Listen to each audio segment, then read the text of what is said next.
Jack Harmon stood at the speaking platform, his face a mask of calm despite the storm raging inside him. The grand chamber of the Galactic Council stretched before him, filled with representatives from over 200 alien species. Most of them looked at him with thinly veiled contempt. After 15 years as Earth's ambassador, Jack had grown used to those looks. "The proposal to allow Draconid military bases in our solar system is unacceptable," Jack said, his voice steady. "Humanity formally protests this violation of our sovereign space." High Counselor Vextora of the Azurian Dominion flicked his blue-scaled hand dismissively. "Your protest is noted, Ambassador Harmon. However, the Council has decided. The Draconid Empire requires strategic positions to maintain security in that sector." "My home is not a strategic position," Jack replied. "It is where my people live." Laughter rippled through the chamber. Jack felt his cheeks burn, but he maintained his composure. The ancient races always did this, treated humans like children playing at being a real civilization. Despite the fact that humanity had solved faster-than-light travel independently and developed unique technologies that even some council races now used, they were still considered primitive newcomers. Perhaps if Earth contributed more meaningful technology or resources to the Council, your concerns might carry more weight, said Counselor Thrav, the insect-like Venturi representative. Until then, the needs of established civilizations take priority. Jack took a deep breath. He had expected this response. His instructions from Earth were clear. This was their final attempt at diplomacy. "Very well. I have one last statement to deliver on behalf of the United Earth Government." Jack's voice grew stronger, drawing surprised looks from the council members who were already turning their attention elsewhere. "For 75 years, humanity has attempted to work within this council's framework. We have followed your regulations, contributed our innovations, and offered our friendship to all species." The chamber grew quiet.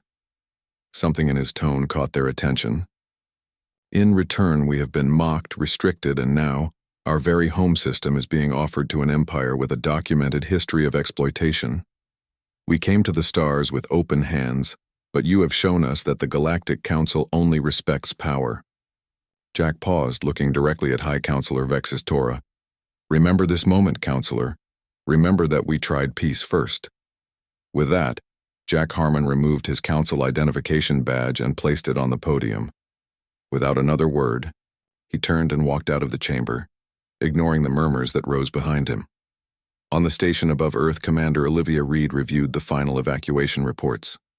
All human ships had been recalled. All human personnel at diplomatic posts, research stations, and trading outposts across Council space were either back home or would be within the next 48 hours. "Commander, we've received confirmation from Ambassador Harmon. His ship just entered our space," reported her communications officer. "Good," Olivia said. "And the communication network?" "Ready to be shut down on your command. Once we flip the switch, all human-maintained communication relays throughout Council space will go offline simultaneously." Olivia nodded. She had never expected to give these orders, but the plans had been in place for years. The Council had pushed humanity too far, too many times. "Chief Wells is on the line for you, Commander." Henry Wells appeared on her screen, his gray hair and tired eyes reflecting the stress of the past week. As head of Earth Intelligence Services, he had been preparing for this possibility longer than anyone.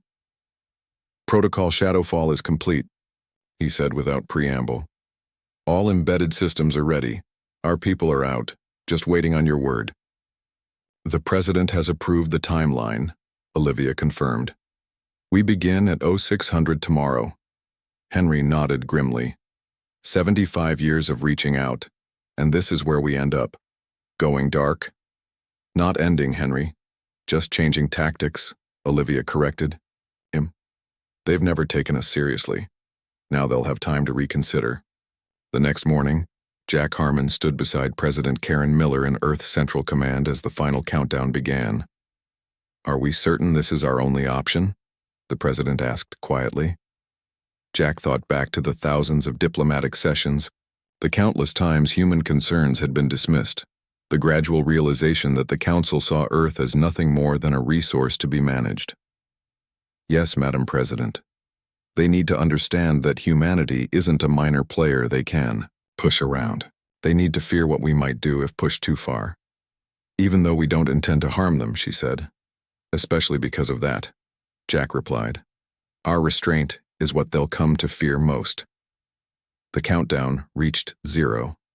Across the galaxy, in perfect synchronization, every piece of human-made technology in Council space received the same command.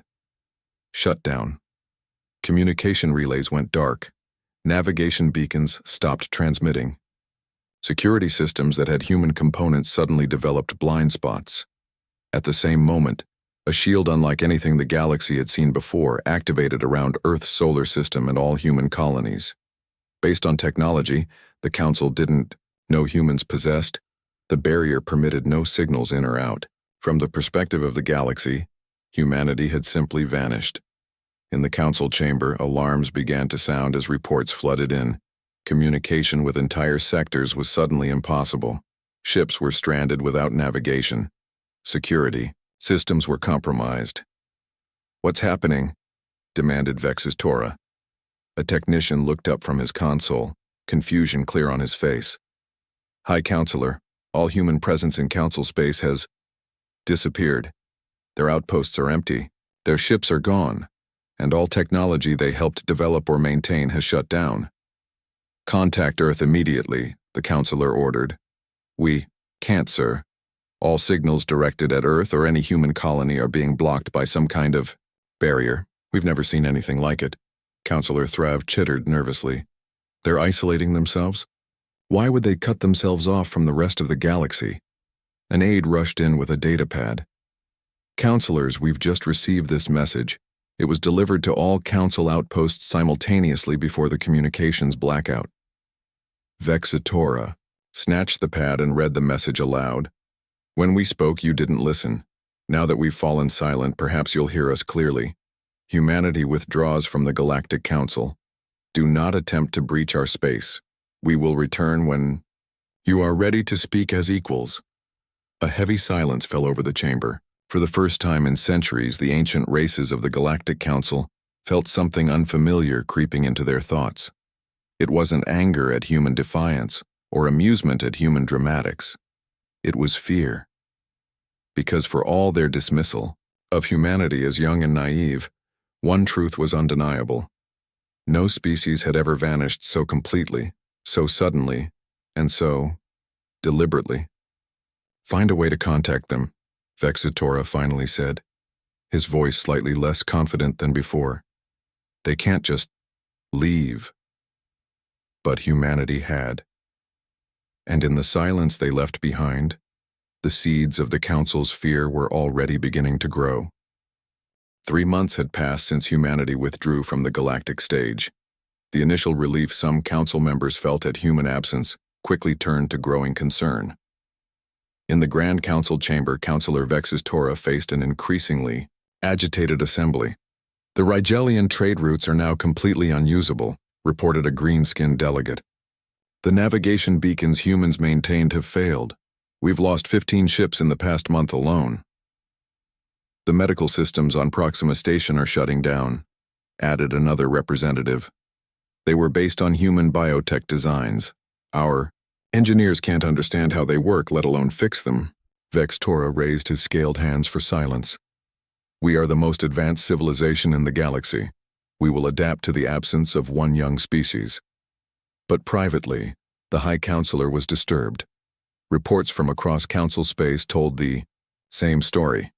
Systems humans had helped build or maintain were failing in ways no one could predict, and attempts to reach Earth remained futile. The barrier surrounding human space remained impenetrable, reflecting or absorbing all probes and signals sent toward it. Far from the Council's eyes, Captain Paul Winters guided his ship, the Shadow. Whisper. Through the darkness between stars. The stealth vessel, invisible to Council sensors, moved silently through restricted space. His crew worked with practiced efficiency, speaking only when necessary. Approaching drop point 5. Reported the navigator. Prepare the package. Paul ordered. A technician handed him a small device no larger than his palm.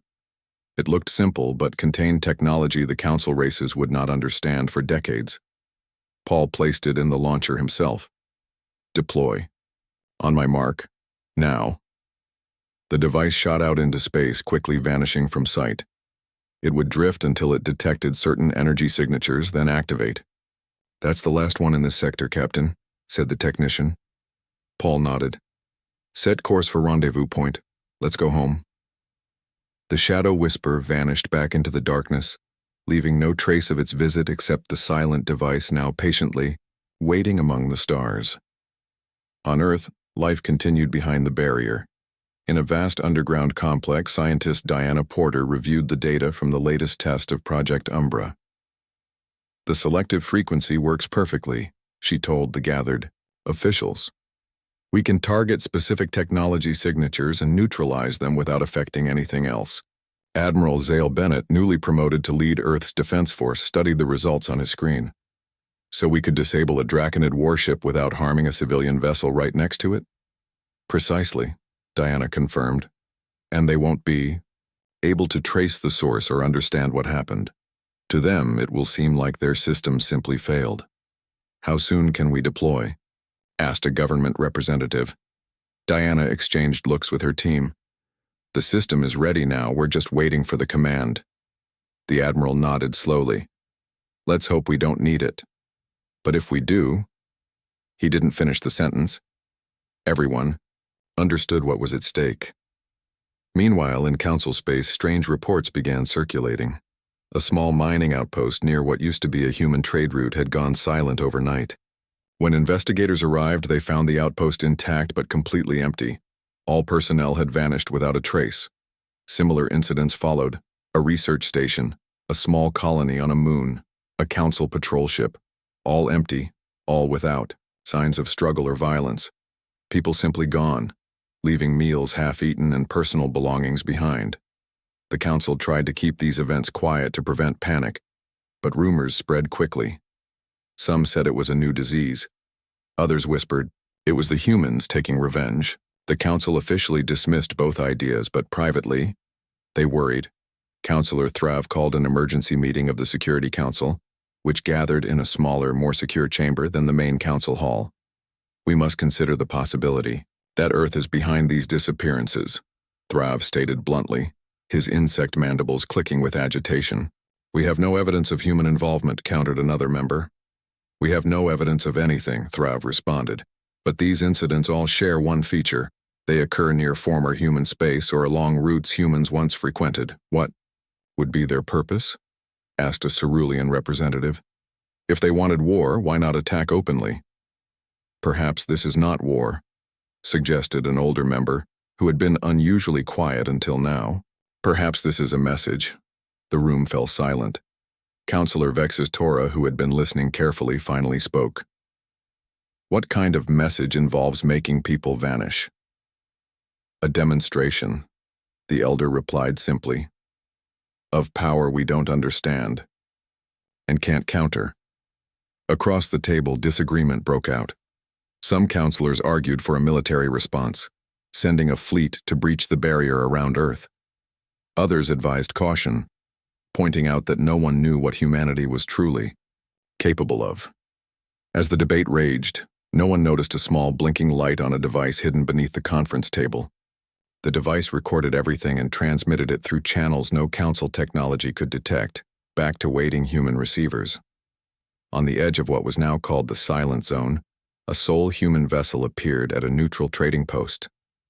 Word spread quickly, and soon the port was buzzing with activity as species from across the galaxy tried to approach the human ship. The humans, just 4 of them, said little. They came for supplies, they explained. Nothing more. But as they prepared to leave, one human handed a data crystal to a council representative who had been sent to question them. "A message for your leaders," the human said simply. Later, when the crystal was played for the council, it contained only 3 words. "You were warned." The council voted to increase military patrols near human space. They consoled themselves with the knowledge that humanity was just one young species, barely a century into galactic travel. How dangerous could they truly be? Their answer came. A week later, when 3 Council warships sent to probe the barrier around Earth vanished, without sending a single distress call.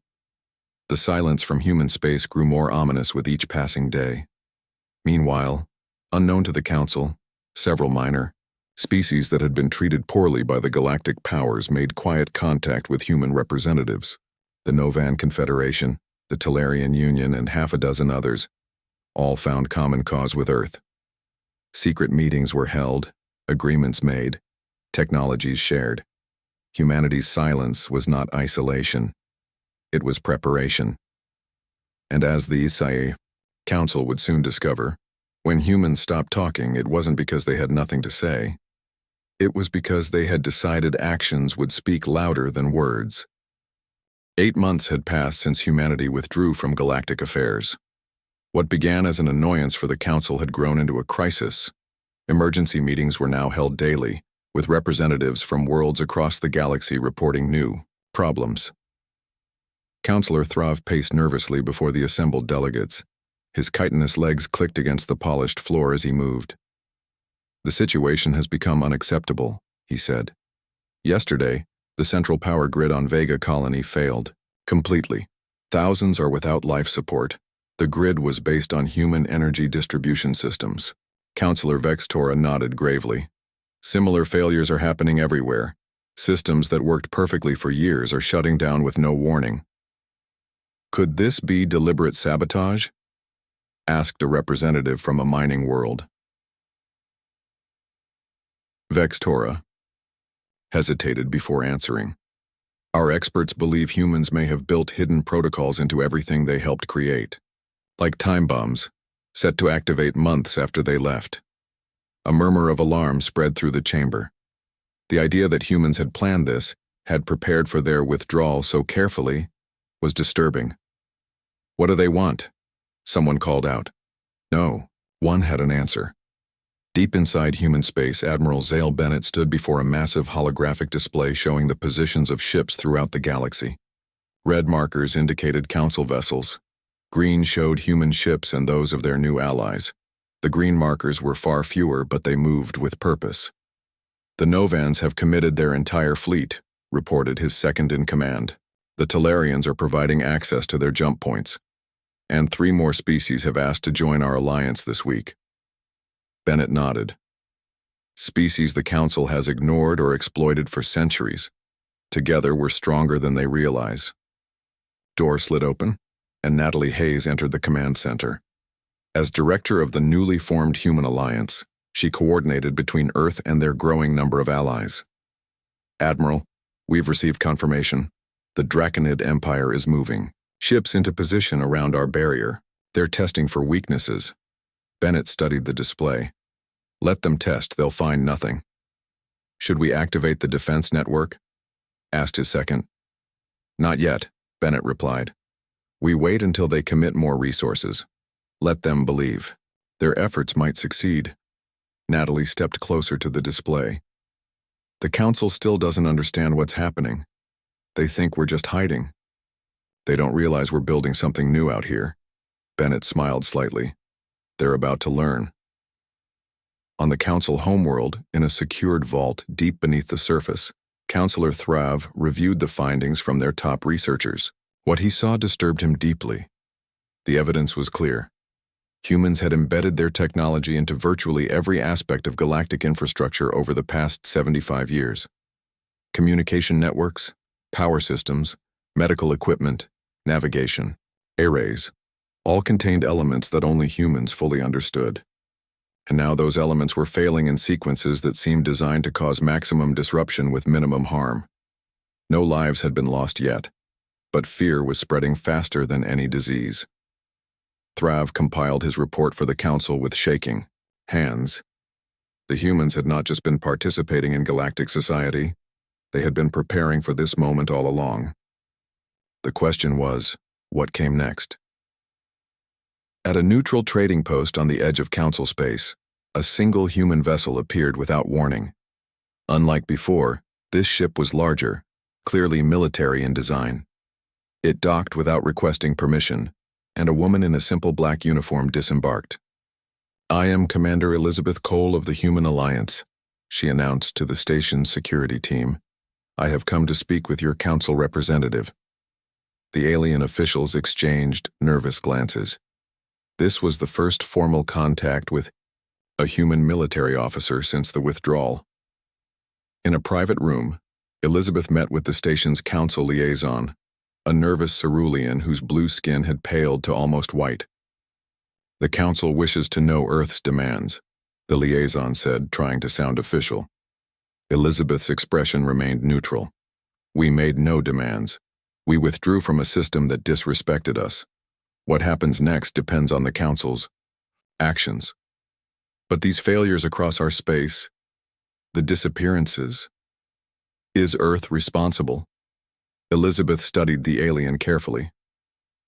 No one has been harmed. Consider that fact carefully. It reveals much about our intentions. She stood to leave, but paused at the door. A Draconid fleet is currently attempting to breach our barrier. We have not responded yet. Tell your council that patience has limits. As Elizabeth's ship departed, sensors across the station detected a massive energy surge from the edge of human space. When the readings cleared, the Draconid fleet was gone. Not destroyed. There was no debris. Simply gone. The news spread across the galaxy within hours. No one knew what had happened to the Draconid ships and their crews. But everyone understood the message. Humanity could have done this at any time. Inside Earth's Secure Command Center, Henry Wells reviewed the intelligence gathered by their network of observers and allies. Council races were beginning to panic. Trade was disrupting. Some were calling for war while others demanded negotiations. The Project Umbra test was successful, he told President Karen Miller. The Draconid fleet has been relocated safely to the containment zone. They're unharmed but unable to communicate with their empire. The president nodded. And the council knows this was our doing? They suspect, but can't prove it, Henry replied. More importantly, they don't understand how we did it. The fear of the unknown is working as planned. And our allies? Growing stronger each day. The Novans and Talarians have been joined by 5 other species, all treated as inferiors by the Council, all with skills and resources the Council undervalued, just as they undervalued us, the President said quietly. Henry nodded. Exactly. The Council built their power on the belief that their age made them superior. Now they face an alliance of lesser species who have proven that innovation matters more than tradition. In the darkened council chamber, Grand Counselor Jalvex, supreme leader of the Galactic Council, sat alone reviewing reports from across the galaxy. His ancient race had led the council for millennia.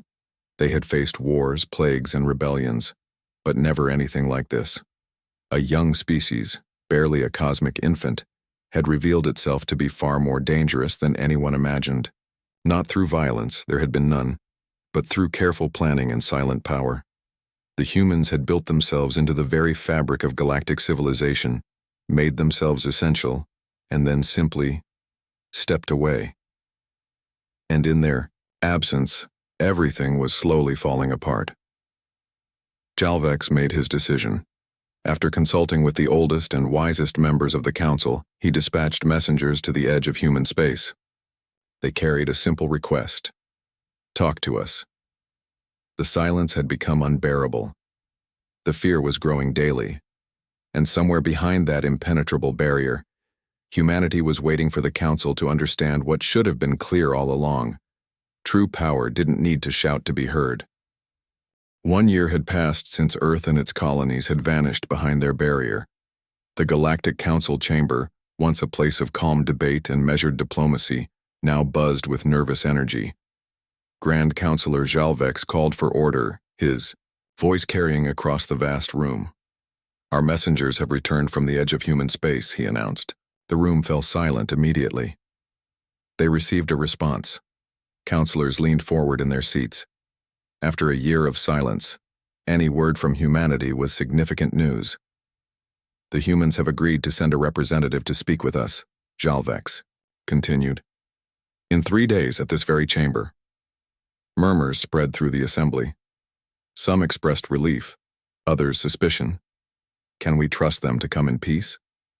Asked a representative from a world that had suffered severe infrastructure failures. Jalvex's expression remained grave. We have little choice but to hear what they have to say. The alternative is to continue as we are, with systems failing across our civilization. Counselor Vextora rose to speak. We should prepare defensive measures. The humans could be planning. Defensive measures? Interrupted Counselor Thrav. Did you not see what happened to the Draconid fleet? 27 warships gone in an instant. What defense do you propose against such power? The chamber fell silent again. The truth that no one wanted to admit hung in the air. For the first time in thousands of years, the Council was not negotiating from a position of strength. 3.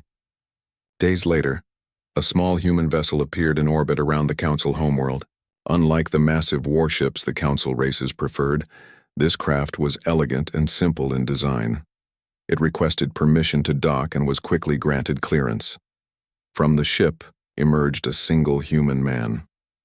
Simon Grant had once been a minor, diplomat in the human delegation to the Council. Now he walked alone through the grand hallways, escorted by nervous security officials. The Council chamber was filled beyond capacity. Representatives from every member species had come to witness this historic moment. Simon walked to the center of the chamber, looking smaller than most remembered. Humans had always been physically unimpressive to many Council species. But now, he carried himself with quiet confidence that made many shift uncomfortably in their seats. The United Human Government thanks the Council for this invitation, Simon began, his voice clear and steady. I bring a message from President Karen Miller. Grand Counselor Jalvex nodded. We welcome you back to the Council chamber and look forward to resolving our current difficulties. Simon smiled slightly. I'm afraid you misunderstand, Counselor. I am not here to rejoin the Council. I am here to deliver terms. The word hung in the air. Terms. Not requests, not proposals, but terms. The language of victors speaking to the defeated. For 75 years, humanity attempted to work within your system, Simon continued. We were consistently undermined, our concerns dismissed, our innovations exploited. 1 year ago, we withdrew to demonstrate what the galaxy would be like without our contributions. And you have made your point, Jalvex said cautiously. Many systems are experiencing difficulties. Not difficulties, Simon corrected. The beginning of collapse. Your civilization has grown dependent on technology you neither created nor fully understand. Technology we provided in good faith. He removed a small device from his pocket and placed it on the floor. A holographic display activated, showing a list of demands. The terms are simple. First, full recognition of human sovereignty and the right to expand within reasonable boundaries. Second, removal of all restrictions on human technological development. Third, reparations for decades of exploitation, to be paid in resources we will specify. Counselor Vexatora rose angrily. This is extortion. You threaten our way of life if we don't submit to your demands?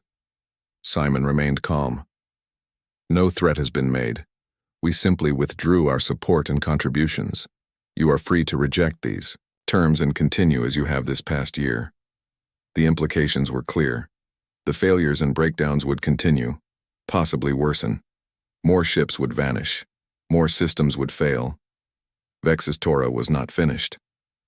And if we refuse, if we unite our forces against Earth instead? Simon sighed and pressed a button on his device. Instantly, every piece of technology in the chamber ceased functioning.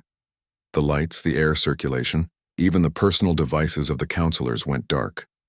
Only Simon's holographic display continued to glow in the center of the room. This building contains 42 different systems based on human technology. Simon said into the darkness. I just deactivated them all. Imagine this happening across your entire civilization simultaneously. After 10 seconds of stunned silence, he reactivated the systems. As lights came back on, the council members looked around in shock. Those are our terms, Simon said simply. I will return tomorrow for your answer. As he turned to leave, a new alarm sounded. A junior aide rushed into the chamber, whispered urgently to Jalvex, then hurried out. "There's a human ship in orbit around our world," the Grand Counselor announced, his voice strained.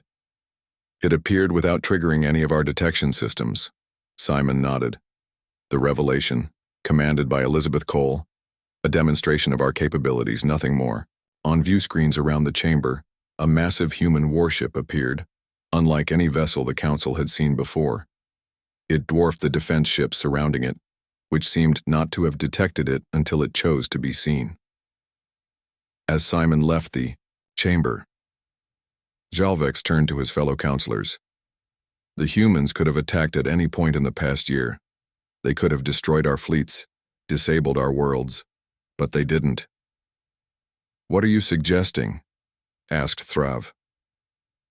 "That perhaps," Jalvex said quietly, "their restraint is more frightening than any show of force could be. They don't want to conquer us. They want us to understand our mistake."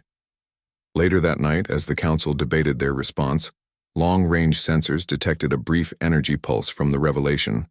A small, abandoned research station at the edge of the system simply disappeared, leaving no debris, no radiation, nothing to indicate it had ever existed. The message was clear. The humans could have done this to any world, any fleet, at any time during their year of silence. Instead, they had chosen the path of minimal harm. By morning, the Council had reached their decision. They would accept the human terms, not because they had no choice, but because they finally understood. Humanity had never wanted war. They had wanted respect, and in their silence, they had earned it through fear.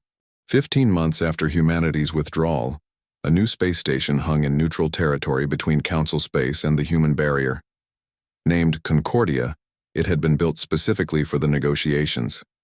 Unlike the ornate, imposing architecture favored by the Council, Concordia was simple and functional, with large windows that offered views of the surrounding stars. Inside the main conference room, two delegations faced each other across a circular table.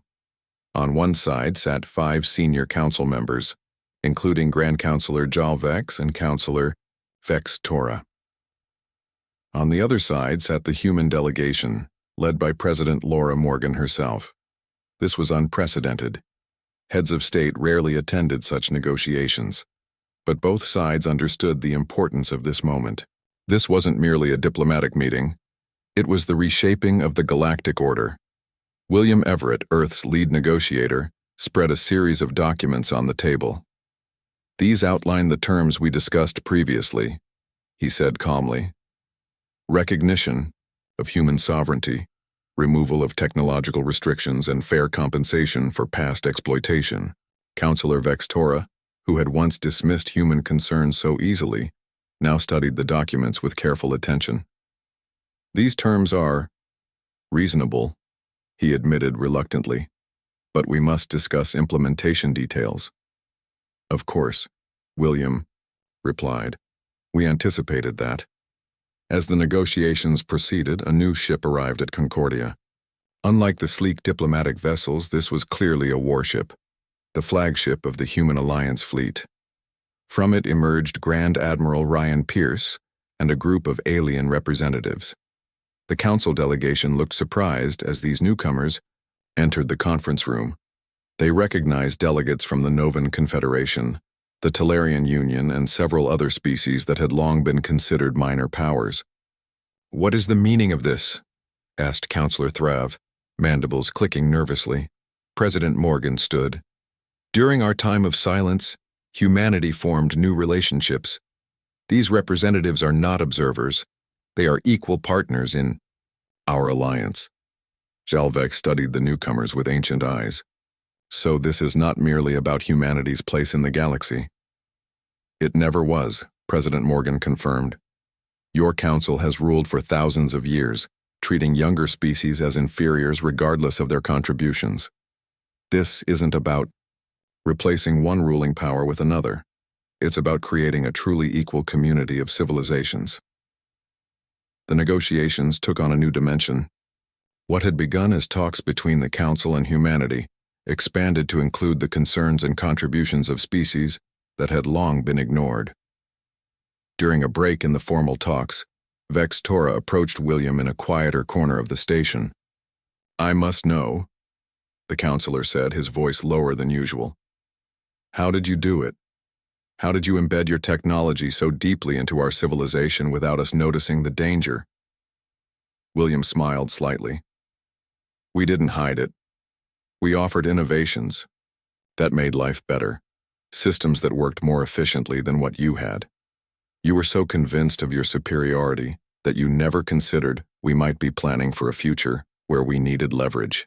And the disappearances? The ships and colonies that vanished?" "Safe and unharmed," William assured him. "Project Umbra allowed us to selectively transport objects and people without their knowledge. The Draconid fleet that tried to breach our space is currently in a contained area within our territory. No one has been injured." Vex Tora seemed genuinely surprised. "You could have crippled us completely. Why show such restraint?" "Because domination was never our goal," William replied. "Only equality."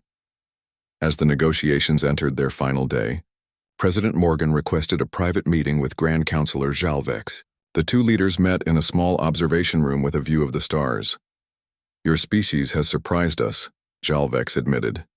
"In all my centuries, I have never seen a strategy like yours." "We studied history," Morgan replied, "both our own and the records of galactic conflicts. Violence rarely leads to lasting peace. We chose a different path." "Fear," said Jalvex. "You made us fear you." Morgan shook her head. "Not exactly. We made you respect what you did not understand. The fear was your own creation, born from the realization of how vulnerable you had allowed yourselves to become." The Grand Counselor was silent for a long moment. "And now? What happens after these agreements are signed?" "The barrier comes down," Morgan said. "The systems we helped build will be restored, and a new era begins." When the delegates reconvened, the expanded group reviewed the final agreements. The document no longer merely addressed humanity's concerns. It restructured the very nature of galactic governance. The Council would remain, but with new checks on its power and greater representation for younger species. "This is more than we anticipated conceding," Counselor Thrav noted.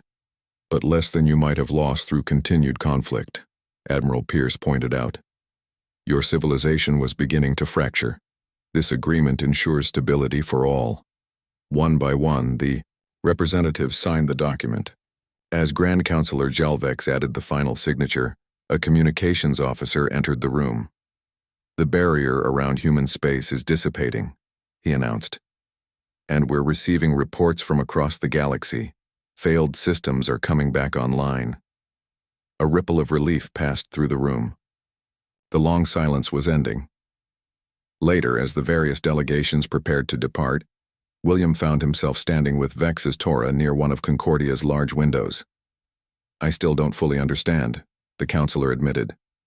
"Your species achieved what many thought impossible, yet you ask for less than you could demand." William looked out at the stars. "We don't want to rule the galaxy, Counselor. We just want to help build something better than what existed before. And if we had refused your terms, if we had chosen conflict instead, we prepared for that possibility," William said quietly. "Project Umbra could have done more than relocate ships or disable technology, but we always hoped it wouldn't come to that."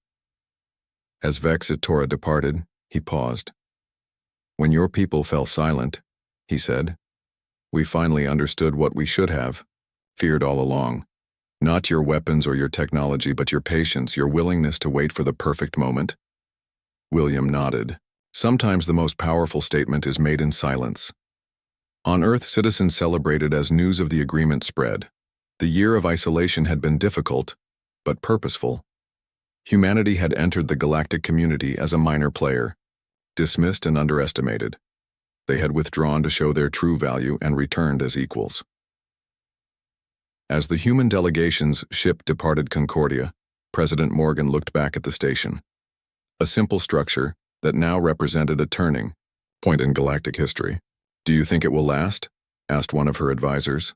Morgan smiled. It will require work from all sides, but yes, I believe it will last. The Council feared us when we fell silent. Now they'll learn to respect us when we speak. The ship accelerated, away from the station, heading home to an Earth that was no longer isolated but now stood at the center of a new alliance. Proof that sometimes the most profound change begins not with a shout, but with silence.